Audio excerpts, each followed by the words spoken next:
দেশে বেড়েছে NEET FDI বা সরাসরি বিদেশি বিনিয়োগের পরিমাণ। বছরের ব্যবধানে এফডিআই বেড়েছে প্রায় 200%। বাংলাদেশ ব্যাংকের হালনাগাদ প্রতিবেদনে এমন তথ্য উঠে এসেছে। বিশ্লেষকরা বলছেন, নির্বাচনকে সামনে রেখে কিছুটা আস্থা বেড়েছে বিদেশি বিনিয়োগকারীদের।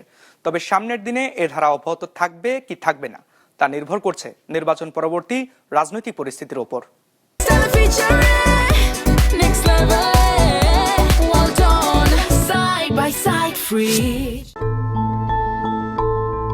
বিদেশি বিনিয়োগের খরা কাটতে শুরু করেছে দেশে।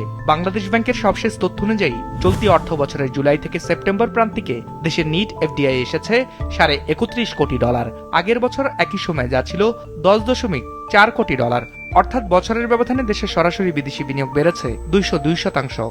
অন্তর্বর্তী সরকারের শুরুর দিক থেকে যদি দেখি তাহলে দেখতে পাবেন বিদেশি বিনিয়োগকারীদের কমিটমেন্ট একেবারে শোচনীয় অবস্থায় পৌঁছেছিল।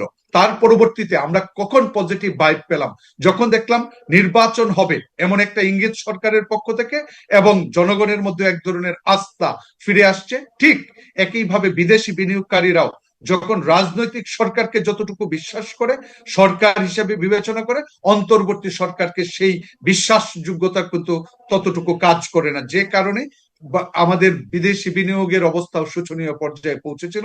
এখন রাজনৈতিক প্রেক্ষাপটই মূলত কারণ বিদেশি বিনিয়োগ বাড়ার পিছনে। হিসেব বলছে 2025-26 অর্থ বছরের জুলাই থেকে সেপ্টেম্বর প্রান্তিকে দেশে ইকুইটি বিনিয়োগ এসেছে $10 কোটি। আগের অর্থ বছর একই সময় যা ছিল $7.9 কোটি। সে হিসেবে ইকুইটি বিনিয়োগ বেড়েছে 31%-এর বেশি। সবচেয়ে বেশি এসেছে পুনঃবিনিয়োগকৃত আয়, এসেছে $21 কোটি, যেখানে তার আগের বছর এসেছিল মাত্র $7 কোটি, অর্থাৎ বেড়েছে 190%-এর বেশি। তবে এ সময় কমে এসেছে আন্তঃপ্রতিষ্ঠান ঋণের পরিমাণ।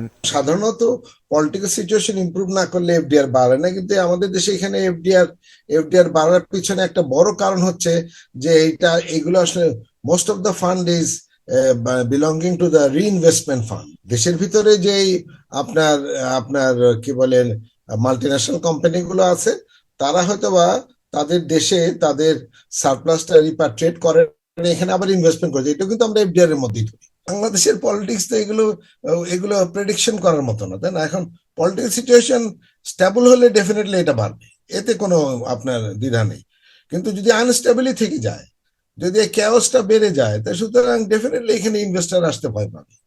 কেন্দ্রীয় ব্যাংকের তথ্য অনুযায়ী 2025-এর জানুয়ারি থেকে সেপ্টেম্বর পর্যন্ত এফডিআই এসেছে $141 কোটি। আগের বছর একই সময় যা ছিল $78 কোটি। সে হিসাবে বছরের ব্যবধানে সরাসরি বিদেশি বিনিয়োগ বেড়েছে $63 কোটি বা 80%। রায়হান শোভন, বিজনেস রিপোর্ট, মাছরাঙা টেলিভিশন।